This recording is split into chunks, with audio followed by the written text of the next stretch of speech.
Non mais normalement, quand tu es victime de ça, on te fait miroiter l'amour, non? Même ça, j'ai pas le droit. Même virtuellement, même les escrocs ne me promettent pas d'amour dans ma vie. C'est dingue. Anyways, anyhow, you won't give me no more down. Oh yeah, because I don't resign up. Now's the time to raise up. Hello les chateliers, ça joue ou bien? Me revoilà pour la deuxième vidéo après la sortie du silence. D'ailleurs, si vous ne savez pas de quoi on va parler aujourd'hui, c'est que certainement vous n'êtes pas à jour. Donc je vous invite à aller voir la vidéo précédente.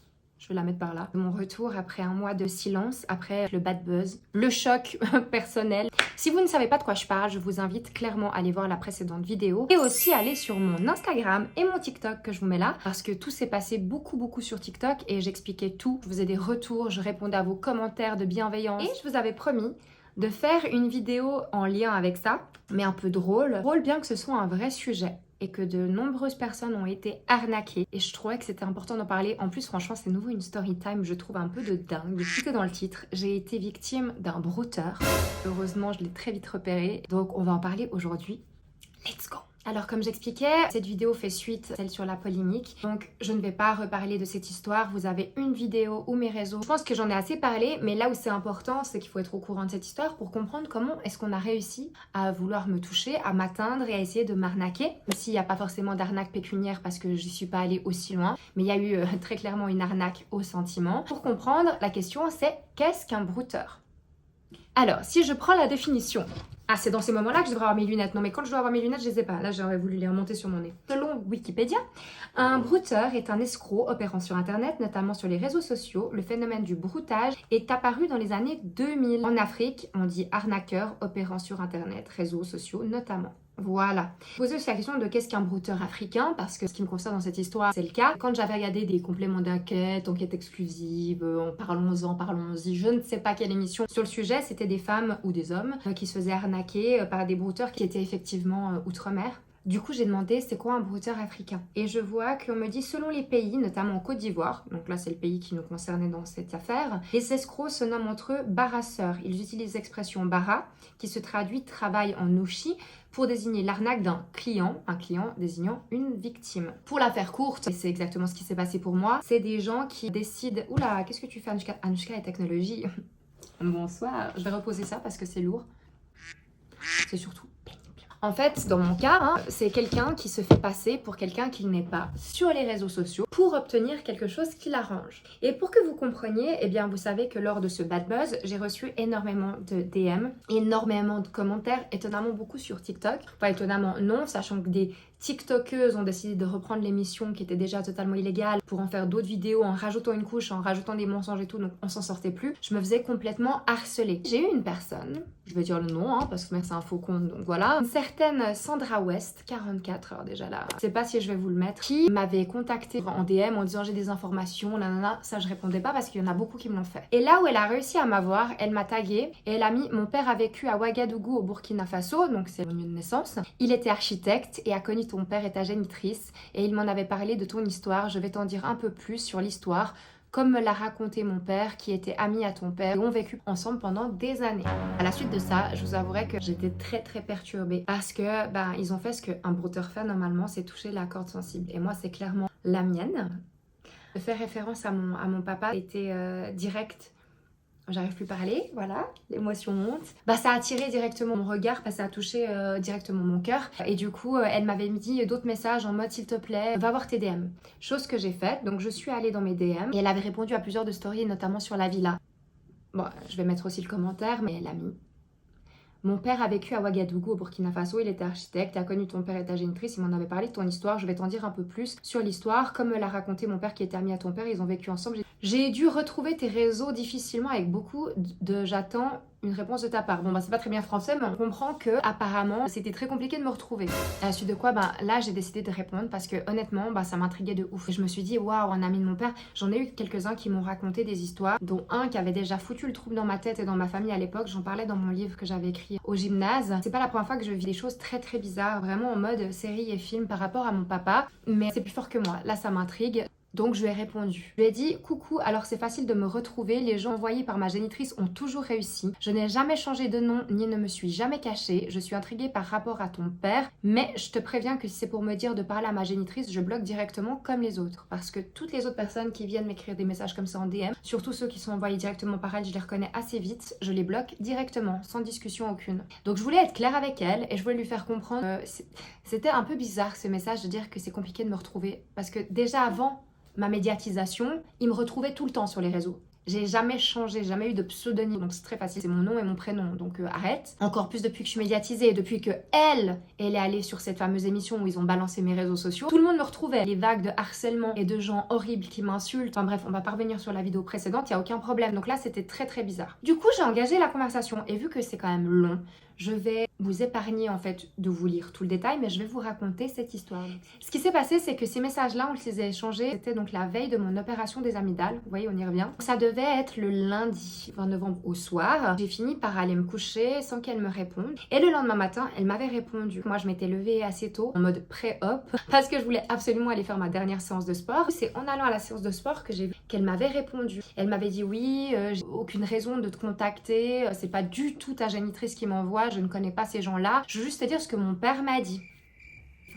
Évidemment, ils sont malins, je pense qu'ils savaient que j'allais leur dire bah écoute, j'aimerais parler directement avec ton père. Elle me dit malheureusement, il est mort il y a quelques mois, donc c'est pour ça que c'est moi qui fais les recherches, parce que quand j'ai vu ton histoire, ça m'a marqué. Je savais que je voulais absolument te dire des choses, pati pata, enfin, elle en fait des caisses.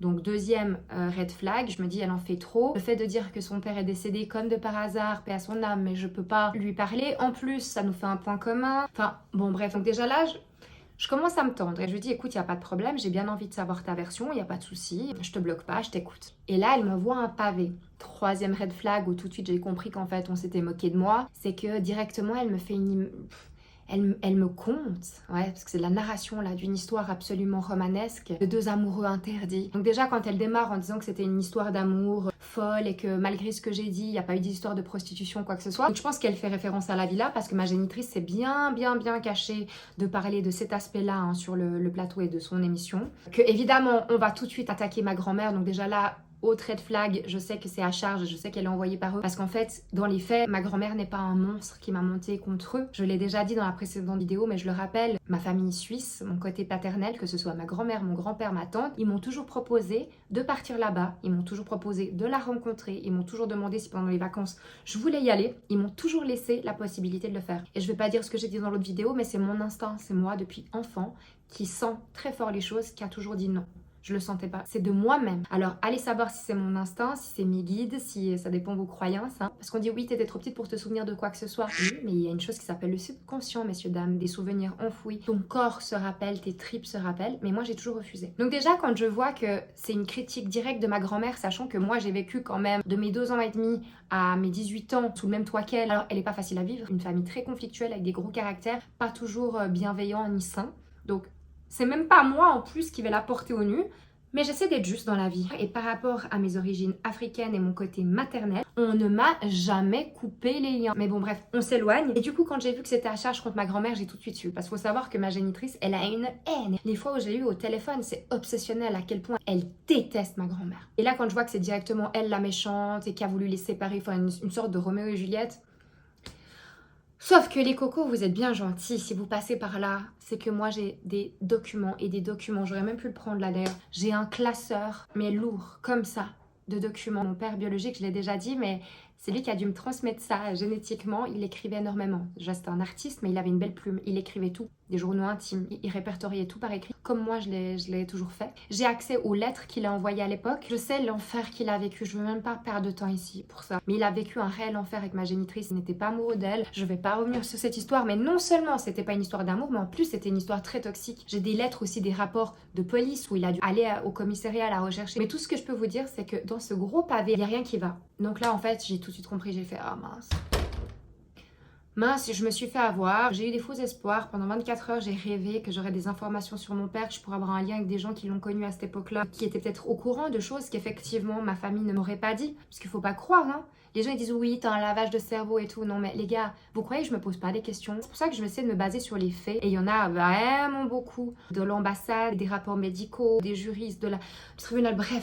J'essaye d'avoir une part sur cette histoire-là, mais ça me fait plus de mal que de bien parce que je me rends compte qu'il y aura toujours des sons de cloche différents. Et quand bien même déjà les gens ne mentiraient pas, ce qui est malheureusement le cas dans cette histoire, la vision des choses qu'ils ont de la situation, on le lit qu'à travers leur propre prisme, leur propre vision et leur ressenti, et de toute manière ce sera jamais la même version. Donc déjà je peux pas me baser sur ça, il faudrait que je le vive, mais on peut pas remonter le temps. Je fais le deuil de tout ça et je me dis le passé c'est le passé, mais le plus important c'est de savoir qui j'ai envie d'être dans le futur. Ça c'est un sujet dont on parle souvent sur les lives dans la partie développement personnel. Enfin bref, on s'éloigne, mais du coup là je me suis dit ok, tout s'est éclaté, mes derniers espoirs se sont éclatés, je me suis dit waouh, ils sont quand même prêts à aller très loin. Faut savoir que c'est un profil d'une personne, je vais vous le mettre aussi parce que c'est très drôle, qui était en privé. Quand elle m'a contacté, j'ai vu juste la petite photo, j'ai vu qu'effectivement c'était une personne qui avait l'air d'être caucasienne, une jeune femme. Quand j'ai vu qu'en fait c'était certainement une arnaque, je me suis dit je vais rester jouer le jeu quelques temps pour voir jusqu'où ils sont prêts à aller et de savoir un peu ce qu'ils veulent. Malgré moi et malgré l'envie de les envoyer se faire voir, mais très très fortement, j'ai décidé de rentrer dans le jeu. Et là, moi j'arrivais au fitness et au lieu de profiter avant de me faire opérer et être sur le banc de touche pendant quelques semaines, bah malheureusement je me suis plus concentrée sur mon téléphone et ça m'a énormément irritée de tout parce que j'étais stressée pour l'opération, j'étais stressée à cause d'eux, j'ai pas profité de ma séance, il n'y a rien qui allait, mais j'ai persisté. Et j'ai commencé à échanger avec eux et leur dire ah oui, c'est très étrange parce que ce que je peux déjà dire c'est que c'était pas du tout une histoire d'amour. Je vois déjà que ça répond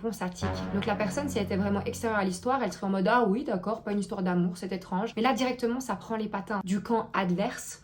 Je me dis ok, bon, je suis sûre que c'est pas vrai. Je commence à vraiment pousser le truc, dire mais attends, je comprends pas, t'es en Suisse, alors elle m'explique. Oui, mon père est suisse. Elle me sort à un lieu dans le canton de Berne, donc suisse-allemand. Puis je dis ah ouais, mais c'est bizarre, ouest, ça me semble ni suisse ni suisse-allemand. Non, mais en fait, sur les réseaux, je préfère avoir le nom de ma mère, qui est américaine. Ils se sont rencontrés en Afrique, aussi au Burkina Faso, comme tes parents. Donc en mode, c'est une grande histoire d'amour qui s'est passée là-bas. Tatati tatata. Ok, très bien. Et je fais bah écoute, ce serait bien, c'est qu'on se rencontre.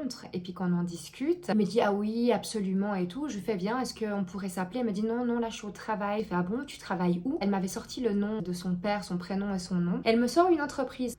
Je vais regarder sur Google, l'entreprise existe. Je fais ok, c'est effectivement le même nom d'entreprise que son père biologique. Je lui dis ah mais je vois que t'es à Panta. Mais du coup t'es pas du tout sur la Suisse allemande? Non, on a une entreprise qui est effectivement là et tout.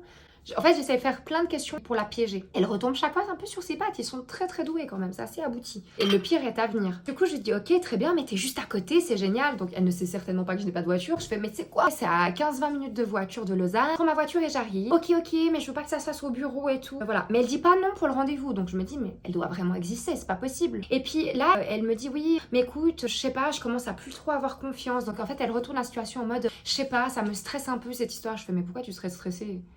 Tu sais que je suis pas un faux compte, je suis médiatisée, ma tête, tu l'as vu à la télé, etc. Enfin, tu sais que je suis moi. Qu'est-ce qui peut t'arriver? Elle me dit oui, mais je veux pas de problème au travail. Je comprends pas qu'est-ce qui pourrait lui arriver. Là, elle me dit oui, regarde, je viens d'une entreprise, effectivement, machin dans les machines, mais on est aussi paysans. Donc, je pense pour faire un écho du coup à ma famille, pour que je me dise ah ouais, on a des points communs, super. Elle m'envoie une espèce de petite vidéo, mais avec des pixels qui datent de 1995, où je vois juste un char avec du foin qui descend la montagne, on la voit pas elle du tout, enfin ça pourrait être n'importe quoi, je sais même pas pourquoi elle me l'envoie quoi, je suis là, Puis là je lui dis bah écoute, j'arrive. Oui non, pas tout de suite, à la pause de midi et tout. Et vous voyez, elle me dit pas non. Elle me dit on se verra à la pause de midi. Donc elle savait pas que j'allais me faire opérer une heure plus tard et que je serais pas disponible. Donc je continue de jouer le jeu puis elle me dit voilà, on se verra mais par contre maintenant ça m'inquiète parce que ce que tu me dis, c'est vrai que je lui avais dit c'est pas possible que ce soit une histoire d'amour, j'ai plein de documents qui attestent de tout ça. Et pourquoi j'ai dit ça? C'est parce que je voulais qu'il rebondisse là-dessus et ça n'a pas manqué. Parce qu'elle me dit oui, ça m'inquiète un peu tout ça, j'aimerais en parler avec ma maman parce que je trouve ça bizarre, je comprends pas pourquoi mon papa m'aurait menti là-dessus. Mais pour qu'on soit sûr, on aimerait avoir les preuves papier que tu as de ton père. Puis je lui dis mais en fait, pourquoi est-ce que tu voudrais avoir des sécurités? De quoi vous pourriez avoir peur finalement, même si votre père n'avait pas la vraie version? Et elle me dit non mais s'il te plaît, avant qu'on se voit, donne-nous les documents de ton papa. Et je dis ben non, écoute, il y a énormément, c'est la vérité. Donc, ce que je vais faire, c'est que je t'amène le dossier, on se voit. Là, vous auriez tous les documents, même ce qui concerne les échanges avec ma génitrice, tout ça. Et puis vous vous rappelez qu'elle avait dit oui, non, mais ça nous intéresse pas. La génitrice, on est envoyé par personne, ça ne nous concerne pas. Mais là, par contre, ça les intéresse. Puis elle me dit on fait comme ça, je reviens vers toi après pour te donner l'heure et tout. Puis je fais ok, très bien. Je décide d'appeler en fait le numéro de l'entreprise. Je prends mon téléphone, j'appelle, ça répond oui, entreprise Talatal. J'aimerais parler à Sandra, s'il vous plaît. Ah madame, je pense que c'est un faux numéro. Je fais si, j'aimerais parler à madame Sandra West, le nom de l'entreprise. Il n'y a pas de Sandra ici. Puis je dis mais si, c'est pas la fille du patron de Stéphane, nanana. Ah non, pas du tout. Mais qui c'est qui vous a raconté ça? Il n'y a pas de Stéphane, ni de Sandra, ni rien du tout. Puis là, je rigole, le pauvre, il y est pour rien. Je dis, écoutez, je suis désolée, voilà, je crois que je suis en train de me faire arnaquer par quelqu'un qui m'a donné le nom de votre entreprise, ces noms-là, et soi-disant que c'est les patrons de l'entreprise. Il me dit, ah bah, je suis navrée pour vous, mais pas du tout. Je dis, est-ce que c'est votre nom? Il me dit, oui. Je dis, alors si c'est votre famille, est-ce que vous connaissez ça? Bref, il démonte tout. Il me dit, je suis désolée, mademoiselle, mais pas du tout. Très bien, très bien. Et là, je lui dis, écoute, j'ai essayé de taper le nom de ton père, son nom, son prénom. Je comprends pas. Tu me dis qu'il est décédé il y a quelques mois. Il n'y a pas d'avis mortuaire. Or, en Suisse, quand il y a un décès, il y a toujours une déclaration qui est dans les journaux, etc., de la commune, généralement de la personne. Et puis après, tu peux le retrouver sur Internet. Donc, ce serait à l'époque de mon père à moi, de son décès, dans les années 90, je veux bien que ce soit pas noté, mais là, normalement, ça devrait l'être. Il n'y a pas de décès au nom de ton papa, c'est quand même bizarre, non? Je dis, ah oui, oui, c'est trop bizarre, tu devrais le trouver, nanana. Et là, je joue au bluff. Je dis, écoute, j'ai des amis qui sont dans le service juridique mortuaire. Non, mais j'invente des termes, parce que je me doute bien que là-bas, ils connaissent pas les lois suisses, en fait. Je dis, voilà, il a fait des recherches et il n'y a aucun nom à la mort de ton père. Là, ça commence à parler chinois et ça commence à changer de sujet. En mode, ah, attends, ça commence à me faire peur, à faire des recherches, de douter de moi. Maintenant, je suis inquiet avec cette histoire, j'ai peur pour moi. Je lui dis, mais en fait, t'as peur de quoi? Donc, chaque fois, je la rassurais, etc., etc. Et chaque fois, bon, bah, ça la recalmait un peu parce qu'il voulait arriver à un certain but. Moi, je pense qu'il voulait avoir les documents. Je jouais un peu avec ça. Là, ça commence à faire beaucoup de mensonges. Entre le père qui n'a pas l'air d'exister, l'entreprise qui est fausse. Je comprends pas. Dis-moi la vérité, c'est plus simple. Qu'est-ce qui se passe? Oui, en fait, je préfère avoir un faux nom sur les réseaux, pas qu'on m'embête dans ma vie, etc. Ils ont toujours réponse à tout, faut le savoir. Je peux comprendre que des gens se fassent arnaquer, des gens qui sont très seuls, très désespérés, qui aimeraient avoir l'amour. Moi, ça allait parce qu'il n'y avait pas une histoire d'amour, ça me touchait pas moi personnellement, et puis parce qu'aussi je suis méfiante, parce que j'ai eu pas mal de dingueries dans ma vie qui font que maintenant, plus rien ne m'étonne aussi. Je lui dis, bon bah ok, mais c'était un faux profil, comment savoir si c'est un faux nom, si tout le reste est vrai quoi? Je lui dis, viens, est-ce qu'on pourrait s'appeler? Comme ça, on se parle au téléphone, ce sera plus simple. Oui, mais non, tu vois, je travaille et tout. Je lui fais, mais écoute, c'est l'entreprise de ton père, je pense quand même que tu peux faire une pause café ou quoi que ce soit. Ah oui, non, un truc hyper important, c'est que je lui avais dit, s'il te plaît, j'ai besoin d'avoir des preuves, donne-moi juste une photo de ta carte d'identité ou donne-moi une photo de ton permis de conduire. Comme ça, je saurais que t'es une vraie personne. Puis elle m'avait dit, non, je veux pas donner de documents officiels comme ça, de documents en plus où on peut faire des fraudes, etc. Je dis, ah, t'es bien au courant de ce qu'on peut faire comme fraude sur Internet? Elle voulait pas me donner ses documents d'identité, donc ce que je peux comprendre. Du coup, j'ai vraiment essayé de jouer à la bébête. Je fais, mais tu comprends que moi, du coup, je peux pas avoir confiance, ça fait quand même beaucoup de mensonges. Est-ce qu'au moins on peut s'appeler en visio et comme ça, je saurais que tu ressembles à tes photos? Parce qu'il faut savoir que pendant la conversation, je l'ai demandé à une amie. Elle m'acceptait pas, je lui ai dit, mais pourquoi tu m'acceptes pas et tout. Elle me fait, ok, c'est bon, je t'accepte. Et là, je vais vous mettre la vidéo si je la retrouve, le screen que j'ai fait en fait de son profil. Alors, c'est bien joué, hein. Les photos ont l'air d'être en Europe, en Suisse, même montagneuses et tout. C'est fait de loin, donc tu sais pas vraiment si c'est la même personne, la même femme sur les 3 photos. Il y a quand même des likes, donc tu te dis bon. Mais là, si vous regardez de plus près, quand on zoome, on voit quoi? On voit que c'est le même like chaque fois, dans le même ordre en plus, ou presque, qui sont certainement eux-mêmes des faux profils. Vous voyez, je pense qu'ils doivent s'acheter des trucs entre eux, créer carrément des communautés pour arnaquer Pierre, Paul, Jean et Jacques, quoi. C'est un truc de malade, comme ça va loin. Mais sauf que quand tu regardes bien, si tu veux trouver, tu trouves. Tu te rends compte que c'est pas possible d'avoir les mêmes likes, les mêmes profils dans le même ordre, ou presque, à chaque fois. Impossible. Puis donc je lui dis, bah viens, on s'appelle, comme ça en visio, on se voit et tout. Elle me dit, oui, oui, d'accord, pas de soucis, 5 minutes. Et je vous jure que chaque fois qu'ils te disent oui, tu te dis, mais si ça se trouve, c'est une vraie personne, ça te fout le doute. Tu dis, ils vont dire non direct. Puis en fait, le fait qu'elle dit oui, oui, oui, mais, je dis, bon, on laisse le bénéfice du doute. Et là, elle essaie de m'appeler, puis je décroche, je vois une femme, juste comme ça, et ça boucle. Alors c'était pas une photo, hein, c'était une vidéo qui bouge à peine. Puis je dis, mais pourquoi t'as bouclé? Je suis désolée, tu rigoles ou quoi? On dirait que t'as mis une vidéo. Puis là, il s'énerve contre toi. Non, mais t'es sérieuse? C'est toi qui as bouclé, c'est pas moi, nanani nanana. Donc j'essaie de rappeler. En fait, chaque fois que moi j'essaie d'appeler, ça ne répond pas. Il faut toujours que ce soit elle qui m'appelle parce que je pense qu'en fait, ils mettent en place un stratagème. Et là, elle me dit, viens, on réessaye alors. Mais la dernière fois, genre à la limite, elle me fait, genre, tu me saoules, c'est la dernière fois qu'on le fait. Genre, pour mettre la culpabilité sur moi, quoi. Puis je fais, ok, pas de souci, on le fait. Les gars, j'étais dans le bus, en route pour l'hôpital. J'allais me faire opérer, hein, anesthésie générale et tout. Je suis dans le bus, c'est lunaire, et je vois cette fille brune qui est là. Le visio s'ouvre, puis on la voit faire comme si elle allait parler, et ça boucle. Puis on me fait, c'est bon, t'as ta preuve maintenant? Je fais, non mais t'es sérieuse? T'es sérieuse? Et là, j'ai pété les plombs. Là, j'ai pété les plombs. Bah, je me suis dit, vous allez trop loin. Vous vous foutez de la gueule des gens. Là, j'ai été insultante, j'ai été méchante. J'ai été méchante avec ma génitrice, je le dis. Je les ai insultés. J'ai dit, vous êtes des mauvaises personnes. De jouer comme ça sur les sentiments, sur les cordes sensibles, de me faire perdre du temps. Parce qu'en fait, je me suis rendu compte que déjà, c'est pixelisé de nouveau de mort. Hein. C'est une connexion de je sais pas où. Donc, de me dire que t'es en Suisse, en plus à Pantala ou même dans le canton de Berne, c'est impossible d'avoir une connexion aussi mauvaise avec autant de pixels et de faire croire que c'est moi le problème. problème. Toute ma vie, on me fait croire que c'est moi le problème alors que vous êtes des malades. Je suis censée aller me faire opérer, je suis censée être dans un bon mood. Et moi, je perds mon temps avec des arnaqueurs, des malades comme ça. Parce que là, je les ai insultés. Elle m'a dit, oh, si c'est comme ça, je vais te bloquer. J'ai dit, mais t'inquiète pas, ma cocotte, bloque-moi, je vais te bloquer bien avant. Vous devriez avoir honte. Et là, je lui ai dit, je vais te passer un message. Elle me disait, je comprends pas de quoi tu parles. Je parlais de ma mère biologique. Elle disait, je sais pas de qui tu parles. J'ai fait, mais attends, si tu connais l'histoire, tu sais de qui je parle. Donc là, tu te contredis d'une façon qui n'est absolument pas logique. À la limite, t'aurais dû dire, je ne suis pas reliée à eux, mais ça ne joue pas. Il n'y a rien qui allait. Je pleurais pas, mais je tremblais. J'avais une colère, j'ai envie de taper dans un sac de boxe. Le pire, c'est que c'est pas de leur faute. C'est moi qui leur laisse ça. J'aurais dû bloquer direct. Mais il y a toujours l'espoir, en fait. Ils jouent sur ça, l'espoir. Alors qu'en fait, tout ce qu'ils veulent, absolument avoir les documents. Ce qu'ils veulent, c'est avoir les transactions financières. Parce qu'ils veulent être sûrs que de l'argent a été versé à la famille qui nous avait recueillis pour les attaquer eux en justice. Parce qu'ils croient que je ne suis pas au courant de ce qui se passe là-bas. Si vous passez par là, aussi, je suis au courant de ce que vous faites. J'ai les documents d'assignation à comparaître, que vous leur faites vivre un enfer là-bas, alors qu'eux, ils ont été gentils. Ils ont juste voulu sauver un enfant. De nourrir, blanchir, loger ma génitrice et moi quand j'étais au plus mal et faire ce qu'elle ne faisait pas comme mère. Maintenant, vous voulez leur faire un procès pour récupérer l'argent, soi-disant qu'ils auraient gagné sur mon dos. Mais par contre, tu ne vends pas ton enfant. Tu veux récupérer de l'argent que quelqu'un d'autre aurait fait sur mon dos. Tu devrais pas vouloir cet argent alors si tu ne veux pas vendre ton enfant. Ils sont dit, dès qu'on parle de sa génitrice, elle se ferme, elle se bloque. Elle refuse tout contact avec nous là-bas. Donc on va essayer de faire croire qu'on est en contact du côté paternel. J'arrive plus à parler tellement ça m'énerve. Pardon. Les vrais savent.